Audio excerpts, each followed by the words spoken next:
તમે તમારા બેડરૂમ માટે નવા બેડની ખરીદી કરવાના છો તો હું આજે તમને જણાવીશ 4 ટિપ્સ જે જાણ્યા વગર ક્યારે બેડની ખરીદી ના કરશો. Number 1 is bed height. Standard height પ્રમાણે બેડની હાઇટ હોય છે 18 ઇંચ, પરંતુ જો 10 ઇંચ તમારી મેટ્રેસની હાઇટ છે તો તમારે લો ફ્રેમ બેડ સિલેક્ટ કરવો જોઈએ. Number 2 is bed size. Master bedroom માટે 6 feet by 6 feet is perfect. Queen size છે તો 5 feet by 6 feet is good and single માટે 4 બાય 6 ફીટ ઇઝ ઇનફ. અને જો તમને નીંદમાં યોગા કરવાની આદત છે તો go for 6 by 7 feet. Number 3 is material and finishes.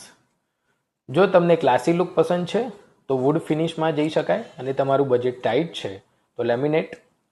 And તમારે ઇન્ટિરિયર સાથે તમારે કલર મેચ કરવો છે તો deco is the best. Number 4 is headboard comfort. હેડબોર્ડની હાઇટ 4 ફૂટ હોવી જોઈએ અને જો તમને રાત્રે બેડમાં બેસીને નેટફ્લિક્સ અથવા હોટસ્ટાર જોવાની આદત હોય તો તમારા હેડબોર્ડને થોડુંક સોફ્ટ અને ટિન્ટેડ લેવું જોઈએ, જેથી કરીને તમારા બેકને સપોર્ટ પણ મળી રહે અને સ્ટાઇલ પણ જળવાઈ રહે. ઇન્ટિરિયરની વધુ ટિપ્સ જાણવા માટે આજે જ ફોલો કરો આ પેજને.